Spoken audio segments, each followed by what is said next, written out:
All right, we're going to talk about some secret little nuances with Ancestry. We've got some old tricks and some new tricks. And some of these older ones have kind of gotten lost over time on the Ancestry platform. And so we're going to talk about those. And while we're there, I got 6 things. Some of it is new and some of it is older. So let's get into it. Let's just let's just jump into it. But hey, if you're here for the first time and you're going, who is this crazy woman? My name is Connie Knox, and my whole thing is to help you go further, faster, and factually with your family history research.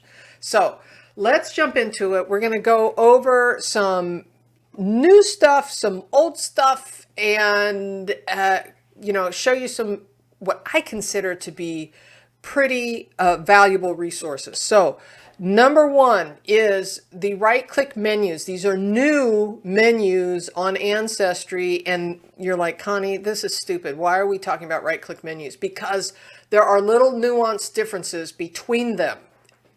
For example, the tree. So if we right-click over a person, we get one menu, and we've got stuff specific to that person. But if we right-click over a blank space, we get an entirely different menu. And these menus have to do with, some of these items up here. You see the invite, the activity, those are the same. Find in tree is up here. So in a way, this is a lot of the same stuff that you find across the top, but a lot of people, I just find it easier to right click and find stuff than to have to sit there and view around the screen. Now, one of the things we're not going to talk about is these over here on because we've talked about it already in previous episodes. These are all new menus, but that is the first one that I wanted to talk about, was the difference between right clicking over a person and right clicking over a blank space in the tree. And it really doesn't matter which tree view you're looking at. It works the same way in both cases. Okay. All right. Number 2 is the message boards. And the message boards on Ancestry are also accessed from the tree view, and it's a right click. Oops, I did it wrong. See, it's a right click over a person.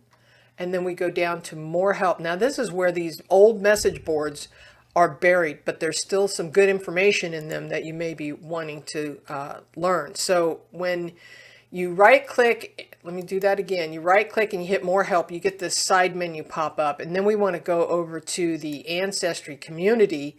And if you scroll down to the bottom, there's the old message boards. And when you go to these old message boards, this is just another place, another source of information that may or may not be helpful. But, if you're really stuck on something, you might try going and searching for your surname and the location. Whoops, might help if I could type Randolph County, North Carolina, hit go. And you might be able to find some information about your surname and in that location. And there's people talking about this. Now, look at the dates on these. I mean, they're not that old, 2007.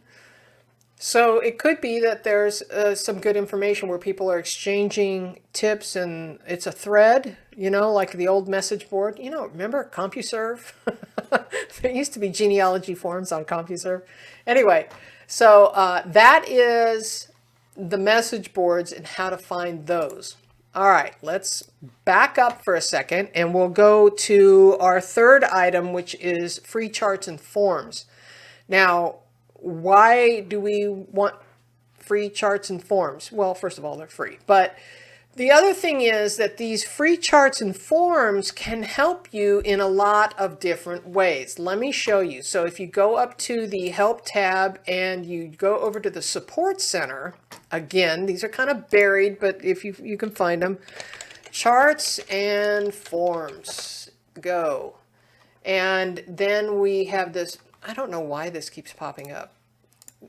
we hit this button here, and we can scroll down and we can see, it says visit our blank charts and forms pages and download them here. So we have an ancestral chart, we have a research calendar, a research extraction, kind of summarize what you found, correspondence record, family group sheets, source summary. So these items could be really helpful if you're going to a family reunion. You can get people to fill them out, print a few, take them with you, email them to people, whatever you want. I find those to be helpful for that reason.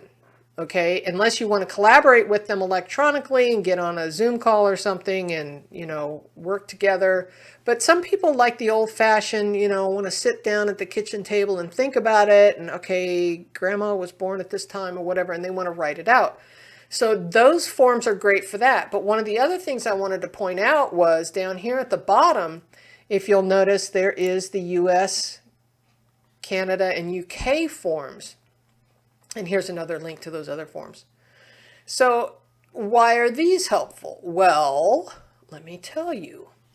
Because sometimes, and especially on those older census records, especially these like in the top group here, a lot of times they didn't write what those things were at the top of the form, especially like in the 1790s, those census records. A lot of times they're just columns with check marks and people's names, and you're like, well, wait a minute, what is this? So if we click into the 1790 form, I'm going to zoom in so you can actually see what these forms are.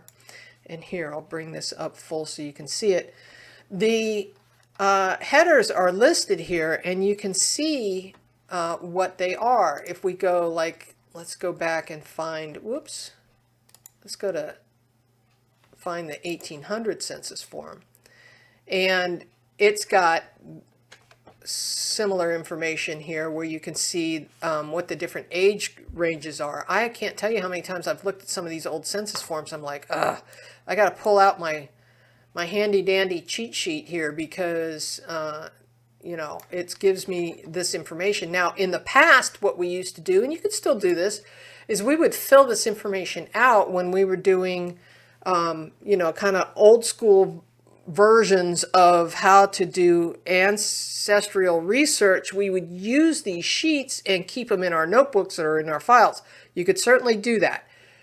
Nowadays, I find that redundant with what is, you know, online. So I just use the Ancestry platform for that. But there you go. Is some free charts and forms. You can get those on this in the support section again. So if you go to this little question mark, hit the support and search for charts and forms, you can get that. By the way, if you don't feel like taking notes, I do have a handout for this. It is about 3 pages long. That is for the appropriate Patreon members. I can put some of this on the screen for a moment. So yeah, so the access level channel members on the YouTube channel here get the handout. They are in the community tab, and then the folks at Patreon that find me at patreon.com/Genealogy TV. The people at the Happy Dance level, the cool part about being a member there is you get them emailed to you every time we put a new post out, and you can scroll through some of the old posts there. And then also the Academy members, now they get the handouts for everything. It's like an all-access pass. They get the handouts for everything, and those are specifically in the lessons. So these videos end up also on the Academy, along with Academy exclusive stuff there. So all of that stuff is in there. And then if you don't want to be a member of anything and you just want the handout, you can purchase them at genealogytv.org and click on the handouts tab. All right, now where were we? We were coming up on number 4. Number 4 is the gold standard books. Now, the gold standard books, I'm calling them the gold standard books because these are the books that were before Ancestry and before really the internet took off. There were 2 books, and they were on everybody's shelf and you can get them for free over on RootsWeb. Now, RootsWeb is owned by Ancestry, but it is the old website where, you know, they originally, you know, I don't know if you know this or not, but Ancestry used to have a wiki, and they don't really use the wiki anymore, but it is still on RootsWeb. And so the first book that I wanted to talk about is the Red Book. So the Red Book was kind of cool, and I think the reason why I'm talking about this is because I still think it's relevant. I still think that the Red Book has value.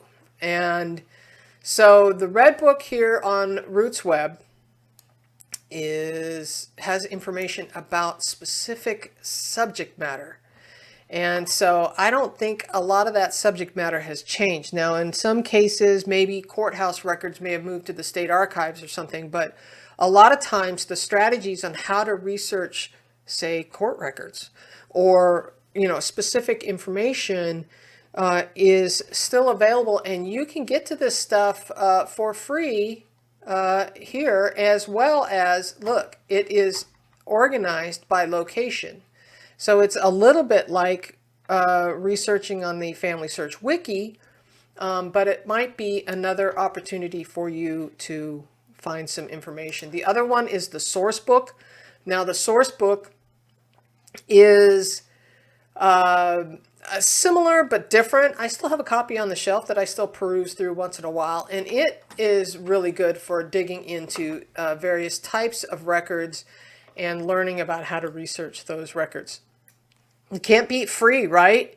So it's available for you for free on RootsWeb, which is a Ancestry platform. All right.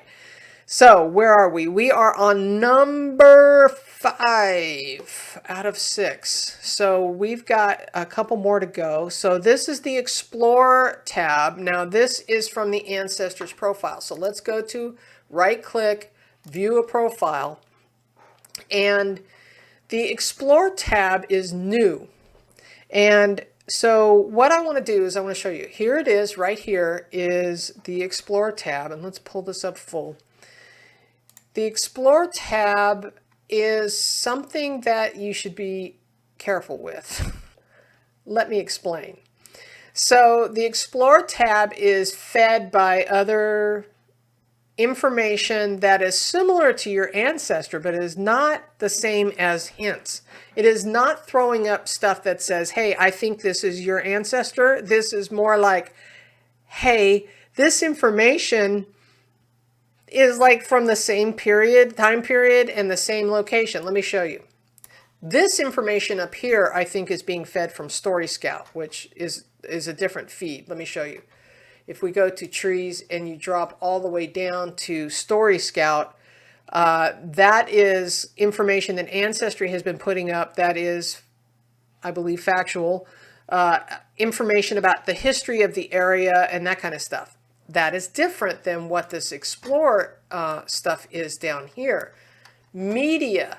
This is media that people are uploading that is not your ancestor. So please be careful, because you could easily be fooled into thinking, let me scroll down, the screen's jumping around a little bit, but you could easily be fooled into thinking, oh, my ancestors, Anchor, Lawrence, and Jensen, right?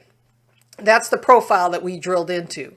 But you could be fooled into thinking that this guy is him. Like, oh, there's a picture of him. Let's go look. But no, it's not. It's a guy that happened to be living in the same place, in this case, New York, in 1909. Now, why is that relevant? Well, my ancestor immigrated to the United States around that time, but he didn't live in New York. But this media is showing me, because one of the facts pinpointed New York at a specific time. And so they're like trying to line things up. This is even New York in 1880. So, and this is not his ship. So I'm just saying, be careful with Explore. It's interesting, but it is challenging, because it presents like it's a hint, and it's not. So please be careful with that information, okay? So we're going to go back to the tree and kind of set up again, because I want to show you number 6, which is Ask the Ancestry AI. This is another new one. And this is the last one on our list. But so let's go back to another ancestor, and we're going to look at the profile again. And the Ask AI is coming from the ancestor profile under the Life Story tab, okay? So as we scroll down, it's putting together, right, the whole life story is putting together the information that you have gathered, and it puts it into a timeline. Well, now what's happening is that Ancestry is putting these AI buttons in here to help tell the story, which is fun. It's kind of cool. So here, it is in beta, just saying. It says, what was Kolding, I don't even know how to pronounce this. It's Danish. Kolding, Denmark. All right. What was this like when Francis was born? So if we ask the AI, it's going to give us some information. There's one down here. Tell me something about living in Kolding, Denmark at this time. So this is when a resident, she was just a baby at the time. So let's ask the AI what it was like when she was born. So we click on this button, and it generates, similar to ChatGPT and the rest of the AI technologies out there, it's giving us some context as to what the area was like during the time that Frances was born. She was born in 1880, and so this information here is giving us some fun information. Now, like everything, I always say try and verify it, but I mean, I think it's pretty generic as to the information that's in here. That I don't think you're going to get in too much trouble, but you could certainly add it to your stories if you wanted to. What types of baby clothes were popular at this time? Tell me about births traditions in this area, right? So there's all kinds of fun little things here about the AI. AI is so new as far as a trend, if you will. AI has been around for a long time, and Ancestry's been using AI, that AKA the algorithm, right, to help bring us those hints and things. But I think it's rather fun. So, you know, if you are really enjoying some of the videos that I put out, I'd really appreciate it if you would subscribe. I'm getting close to 100,000 subscribers. I think I got 5 grand or so to go. So I hope you would subscribe. And with that, I hope that was helpful. We got 6 tips there that help you kind of play with Ancestry in a different way. We'll talk to you, and we'll see you in the next video.